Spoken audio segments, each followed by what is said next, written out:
आज हम आपको मराठा शक्ति का उत्थान और पतन के बारे में बताने जा रहा हूँ। 17वीं शताब्दी के उत्तरार्ध में मुगल साम्राज्य के पतन के साथ ही साथ मराठा शक्ति का उदय हुआ। इस प्रक्रिया में अनेक तत्वों का योगदान था। इसमें से कुछ लंबे समय से विकसित हो रहे थे। इतिहासकारों ने इससे महत्व को अलग अलग ढंग से आंका है। सर्वप्रथम इस क्षेत्र में भौगोलिक परिस्थितियों का मराठों के उदय में योगदान था। मराठों का मूल निवास क्षेत्र और मराठा वाड़ एक त्रिभुजात्मक भूक्षेत्र है जो भारत के पश्चिमी सागर तट पर स्थित है। इसकी एक सीमा सह्याद्री पर्वतमाला और दमन से कारवार तक सागर तट पर विस्तृत है। दूसरी सीमा नागपुर तक सतपुरा पर्वतमाला और गोदावरी तथा तीसरी सीमा नागपुर से कारवार तक विस्तृत क्षेत्र में देखी जा सकती है। इन तीनों भागों में विभक्त किया जा सकता है। इन्हें तीन भागों में विभक्त किया जा सकता है। सह्याद्री पर्वत से दक्षिण तटवर्ती भाग जो कोंकण कहलाता है, सह्याद्री का पर्वतीय क्षेत्र जो मालवा कहलाता है, पूर्व का मैदान क्षेत्र जो देश कहलाता है। इस क्षेत्र में समुद्र तट तथा पश्चिमी घाट के क्षेत्र को छोड़कर शेष भाग जंगलों और पहाड़ों से भरा है। इसलिए इस क्षेत्र में कृषि कार्य कठिन था। अतः मराठे अपनी आजीविका के लिए शांतिपूर्ण उपायों पर ही निर्भर नहीं कर सकते थे। प्राकृतिक कठिनाइयों ने एक और उनमें साहस, कठोर परिश्रम, आत्मसंयम जैसे गुणों का विकास किया। दूसरी ओर पड़ोस के उर्वर क्षेत्रों को लूटने और वहां से धन अर्जित करने पर बाध्य हुए। इन लूट मार के अभियानों से मराठा में शारीरिक प्रतिभा का विकास हुआ। पहाड़ी और जंगली क्षेत्रों में मराठों द्वारा छापमार युद्ध नीति का प्रयोग भी सफल ढंग से हुआ। उन्हें दुर्ग मुगलों के प्रहार से सुरक्षित थे। मुगल सेना अपनी प्रबल शक्ति के बावजूद भौगोलिक बाधाओं के कारण मराठों पर विजय पाने में असमर्थ रही। मराठा शक्ति के उदय में शिवाजी का योगदान निर्णायक था। वह एक चतुर व्यक्ति था जिसने समकालीन परिस्थितियों को ठीक ढंग से समझा और उनकी पूरी तरह से लाभ उठाने का प्रयास किया। उसने मराठा वतनदारों को संगठित किया तथा कृषकों के बीच अपनी लोकप्रियता बढ़ाई। उसने दक्षिणी रियासतों और मुगल साम्राज्य दोनों ही के विरुद्ध सफल संघर्ष किया और एक स्वतंत्र मराठा राज्य का निर्माण कर मराठा शक्ति को प्रभावशाली रूप दिया। शिवाजी का जन्म भोसले परिवार में हुआ था जो अपने आप को सिसोदिया शासकों का वंशज मानते थे। शिवाजी के पिता शाहजी भोसले था जिसने अहमदनगर के प्रधानमंत्री मलिक कंबर के अधीन अपना राजनीतिक जीवन आरंभ किया था। शाहजहां ने मलिक कंबर की मृत्यु के पश्चात उनकी जागीर फतेह खां को दे दी जो मलिक कंबर का पुत्र था। शाहजी ने इससे अप्रसन्न होकर मुगलों के विरुद्ध विद्रोह कर दिया, परंतु वह पराजित हुआ और उसने आत्मसमर्पण कर दिया। शाहजहां ने उसे क्षमा कर दिया और उसे बीजापुर के शासक के अधीन सेवा की अनुमति प्रदान की। आगे चलकर शाहजी ने कर्नाटक के क्षेत्र में बीजापुरी सैनिक अभियान में सहायता की। इसके फलस्वरूप शाहजी ने कर्नाटक के क्षेत्र में भी जागीरें मिली जो कि पुणे के जागीर के अतिरिक्त थी।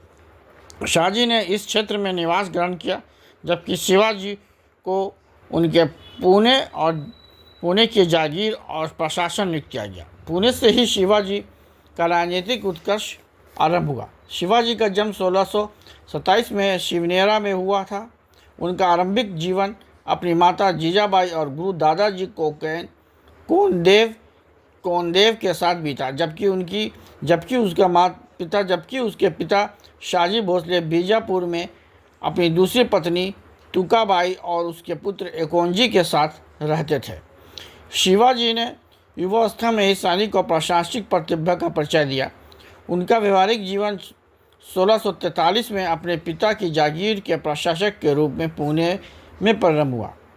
उसने मालवा नवयुवकों को संगठित किया और अपने क्षेत्र में शांति और सुव्यवस्था लाई। मराठों के बीच आपसी संघर्ष की स्थिति बनी हुई थी और मौर्य परिवार के साथ भोसले परिवार की शत्रुता थी। शिवाजी ने 1645 से 46 में विरोधी मराठा सरदारों के विरुद्ध सैनिक कार्रवाई आरंभ की। उसने तोरण का दुर्ग जीता। इसके बाद चाकन, पुरंदर, बारामती, सुआ आदि पर अधिकार किया।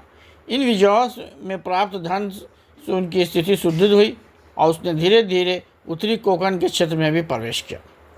1655 से 56 में उन्होंने मौर्य परिवार से ज्वावली का दुर्ग छीन लिया, जिससे कि कोंकण क्षेत्र में भी उनकी स्थिति सर्वोपरि हो गई।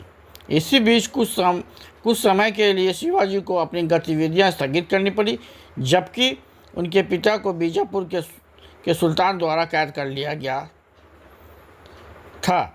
1657 में मुगल साम्राज्य के उत्तराधिकारी का युद्ध आरंभ हो गया। इसका लाभ उठाकर शिवाजी ने अपने सैनिक गतिविधियों को पुनः आरंभ की। उसने मुगलों के क्षेत्र पर भी आक्रमण किया। उनकी इस गतिविधियों से बीजापुर के सुल्तान ने चिंतित होकर अफजल खां के नेतृत्व में एक विशाल सेना को भेजा, परंतु शिवाजी ने अफजल खां की ही हत्या कर दी और उसकी सेना को बिखेर दिया। लूट ने उसे तोपखाने और 10 लाख रुपए के अतिरिक्त युद्ध की काफ़ी सामान प्राप्त हुआ। इस सफलता से शिवाजी की प्रतिष्ठा और शक्ति दोनों वृद्धि हुई। अब यह भी प्राय स्पष्ट हो गया कि बीजापुर की रियासत शिवाजी पर अंकुश लगाने में असमर्थ है। 1659 तक औरंगजेब भी दिल्ली में अपनी स्थिति सुदृढ़ कर चुका था और उसने दक्कन में नवोदित मराठा शक्ति के दमन को प्राथमिकता दी। उसने 1660 में शाइस्ता खान को दक्कन का सूबेदार नियुक्त कर दिया। शाइस्ता खान को कुछ आरंभिक सफलताएं प्राप्त हुई और उसने पूना, चाकन और कल्याण पर अधिकार कर लिया, लेकिन 1663 में शिवाजी के एक साहसपूर्ण आक्रमण में शाइस्ता खान को पराजित कर दिया। इस विजय से प्रेरित होकर उसने 1664 में सूरत पर चढ़ाई कर दी और इस नगर को लूट लिया।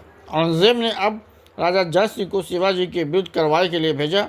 जय सिंह ने शिवाजी को पुरंदर की संधि के लिए बाध्य किया। इस संधि के अनुसार शिवाजी ने 4 लाख ऊन वार्षिक आय की भूमि वाले 23 दुर्ग सम्राट को देना स्वीकार कर लिया और सम्राट के अन्य 12 दुर्ग पर जिनकी आय 1 लाख ऊन वार्षिक थी, शिवाजी का अधिकार स्वीकार कर लिया। शिवाजी ने भविष्य में सम्राट की सेवा करने का वचन दिया और इसके लिए अपने बेटे शाबाजी के अधीन 5000 सवार भेजने का वादा किया, जिससे खर्च के लिए उसे जागीर देने का आश्वासन दिया गया। शिवाजी ने स्वयं कोई मानसब नहीं स्वीकार किया, परंतु सम्राट को सैनिक सेवा के आश्वासन दिया। बीजापुर पर आक्रमण में मुगलों को सहायता देने का भी वचन दिया। जयसिंह समर्था मुगलों और मराठों के बीच एक स्थायी संधि का इच्छुक था और उसने शिवाजी को सम्राट से मिलने आगरा जाने के लिए तैयार किया।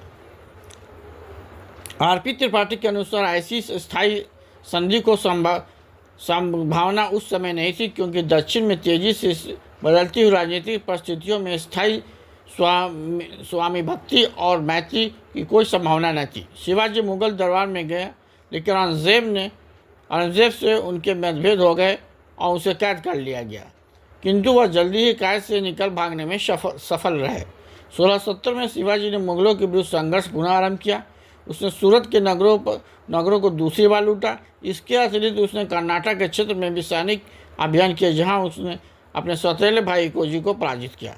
इसके पूर्व 1674 में शिवाजी ने रायगढ़ के स्थान पर अपनी विधिवत राज्याभिषेक किया और छत्रपति पदवी धारण की। शिवाजी द्वारा स्थापित राज्य में मराठावाड़, कोंकण और कर्नाटक का एक बड़ा भाग शामिल था और जो शिवाजी के प्रत्यक्ष प्रशासनिक नियंत्रण में था। इस क्षेत्र को शिवाजी ने स्वतंत्र स्वराज का नाम दिया। दक्षिण के शेष क्षेत्र मोगलाई कहलाए, जिन पर शिवाजी अधिकार का दावा रखता था और जहां से वह चौथ वसूलना अपना अधिकार मानता था। मराठा प्रशासन शिवाजी मात्र एक विजेता ही नहीं थे, बल्कि उसने प्रशासनिक प्रतिभा भी थी। नव स्थापित स्वराज को समुचित प्रशासन के लिए उसने इसे 3 प्रमुख क्षेत्रों में बांटा था। उत्तरी भाग में बलगाना, उत्तरी कोंकण और देश का देश अथवा पुणे के समीपवर्ती क्षेत्र शामिल थे। दक्षिण भाग में दक्षिण कोंकण और तटवर्ती क्षेत्र शामिल थे, जबकि दक्षिण पूर्व भाग में सतारा, कोल्हापुर, बेलगांव और धारवाड़ के क्षेत्र शामिल थे। उत्तरी भारत को शिवाजी ने अपने प्रत्यक्ष नियंत्रण में रखा और जबकि अन्य भागों को उसने अपने प्रतिनिधि नियुक्त किए। शिवाजी का राज्य एक केंद्रीकृत राज्य था, इसमें राजा की शक्ति असीमित थी और वह एक निरंकुश शासक के रूप में कार्य करता था, किंतु उनकी निरंकुशता जन कल्याण के उद्देश्य से प्रेरित थी। उनकी सहायता के लिए 8 व्यक्तियों का एक समिति थी, जिसे अष्टप्रधान कहा जाता था। इसका सबसे महत्वपूर्ण सदस्य पेशवा था, जो राजा की अनुपस्थिति में प्रशासन की देखभाल करता था।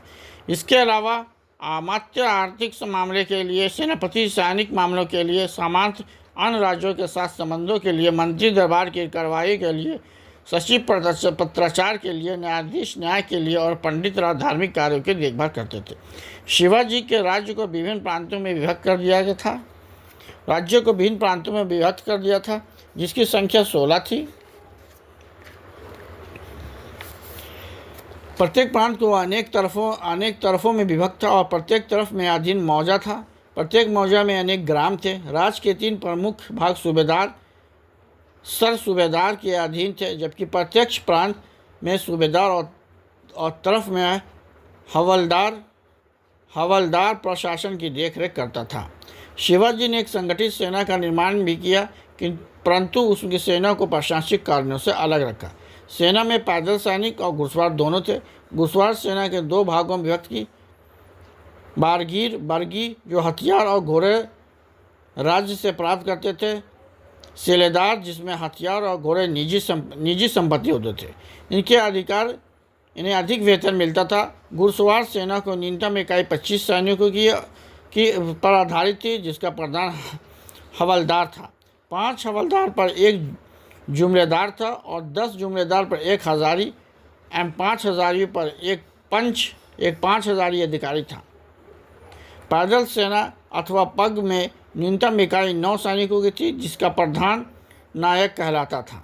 5 नायकों पर 1 हवलदार और 2 या 3 हवलदारों पर 1 जुमलेदार, 10 जुमलेदार पर 1 हजारी और 7 हजारी पर प्रधान सेनापति अथवा सरेनौबत का नियंत्रण होता था। दक्षिण की भौगोलिक परिस्थितियों को देखते हुए शिवाजी ने दुर्ग के निर्माण और उनकी सुरक्षा का उत्तम प्रबंध किया। प्रत्येक दुर्ग की देखरेख के लिए 3 अधिकारी थे, जो हवलदार, सवनिस और जुमलादार के नाम से जाने जाते थे। इन तीनों पर सरेनौबत का नियंत्रण था। इसके अतिरिक्त शिवाजी ने नौसेना का निर्माण भी किया और 100 जहाज़ों पर आधारित 2 नौसैनिक बेड़े उसके द्वारा संगठित किए गए थे, परंतु नौसेना के कुशल ढंग से संगठित करने का कार्य संभव नहीं सका। चौथ और देशमुख शिवाजी ने अपने राज्य के आर्थिक प्रबंध पर भी ध्यान दिया। उसने लगान के निर्धारण के लिए भूमि के माप की पद्धति अपनाई और लगान की दर के उपज का 2/5 अथवा 40% निर्धारित किया। इसके अतिरिक्त व्यापार और व्यवसाय पर भी राज्य द्वारा चुंगी ली जाती थी, परंतु राज्य की आमदनी का मुख्य साधन चौथ और सरदेशमुखी था। चौथ पर पड़ोसी राज्यों में वसूला जाता था और इसकी दर आमदनी का 1/4 भाग थी। यही शासक अपनी आमदनी का 1/10 अंश सरदेशमुखी देते थे। जो राज्य के चौथ और सरदेशमुखी नहीं देते थे, शिवाजी उन्हें लूट लेता था।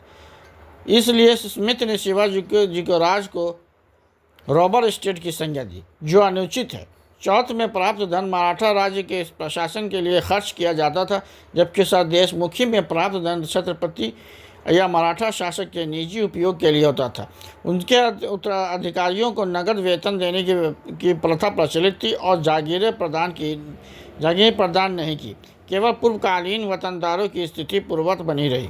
शिवाजी का राज्य व्यवस्था मूलतः केंद्रीकृत राजशाही थी, जिसकी स्थानीय वतनदारों की ताकतों को सीमित कर रखा था। शिवाजी के उत्तराधिकारियों में जागीरदारी प्रणाली को पुनर्जीवित किया। इस स्थिति को द्वंद्वात्मक परिणति के कारण लुप्त हुए, लेकिन मराठा राजनीतिक प्रणाली को लंबी अवधि में इसके चलते हानि उठानी पड़ी और मराठा राज्य एक परिसंघ में परिवर्तित हो गया। M.G. रानाडे, राजवाड़े, सरदेसाई, अन्य कुछ अधिकार शिवाजी को एक राष्ट्र निर्माता मानते हैं और उनके अनुसार उनके मराठों को एक राष्ट्र के रूप में संगठित किया और उसको राष्ट्रीय पहचान प्रदान की। Thank you, have a nice day.